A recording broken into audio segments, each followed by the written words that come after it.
एक दरबार में मंत्री और राजा की बैठक हुई। राजा साहब तलवार निकाल करके साफ कर रहे थे, अचानक उनके हाथ से तलवार छूट गया और उनका अंगूठा कट गया। और मंत्री बोला, जो हुआ वो अच्छा हुआ राजा साहब। इतना बोलते ही राजा गुस्सा हो गया, बोला इस मंत्री को तुरंत कारागार में डाल दिया जाए। मेरा पैर कटा, मुझे तकलीफ है, और बोला जो हुआ वो अच्छा हुआ।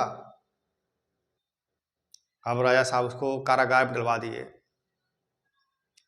कुछ दिनों बाद, 2 महीने 3 महीने बाद, राजा साहब अपने सैनिकों के साथ चले गए जंगल में शिकार करने के लिए।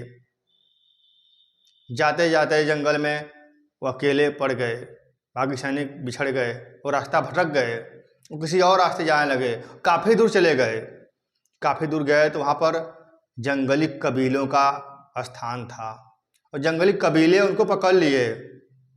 फूला लाला वो बाबा करते करते पकड़ लिए उनको। पकड़ने के बाद उनको ले गए अपने दरबार में, जहाँ उनका राजा था। और उनका राजा जो था कबीलों का, वो जो है एक आदमी खोज रहा था अपने देवी को बलि चढ़ाने के लिए। अब राजा साहब मिल गए। अब इनको ले गए वहाँ पर, नहला धुला करके बढ़िया सा कपड़ा पहना करके देवी के पास जैसे ले गए, उसमें का एक आदमी बोला, इस आदमी का तो अंगूठा कटा हुआ है, यदि देवी चढ़ाओगे तो देवी नाराज हो जाएंगी, इसलिए ऐसे व्यक्ति का यहाँ पर बलि नहीं दे सकते जिसका कहीं से भी कटा हुआ हो अंग। अब वो लोग राजा साहब को छोड़ दिए। राजा साहब चले आए घर। जब घर पे आए तो उस मंत्री को बुलवाए जिसको जेल में डाला गया था। बोले पहले उसको बुलाओ मंत्री को। मंत्री जब बुलाया गया तो राजा साहब बताए कि तुमने जो कहा था जो हुआ अच्छा हुआ, क्यों कहा था? तो मंत्री बोले कि जो हुआ वो अच्छा हो रहा है।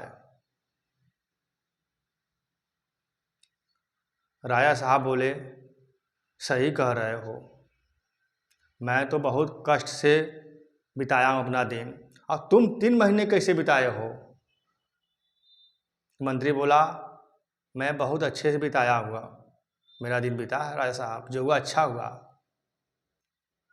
यदि मैं आपके साथ रहता, उस जगह पर आपको छोड़ देते, वो लोग मुझे काट देते, मेरा बलि चढ़ जाता। तो मंत्री बोले सही कह रहे हो, जो हुआ वो अच्छा हुआ। तो जो भी होता है दोस्त, वो अच्छे के लिए होता है, कोई भी काम हो।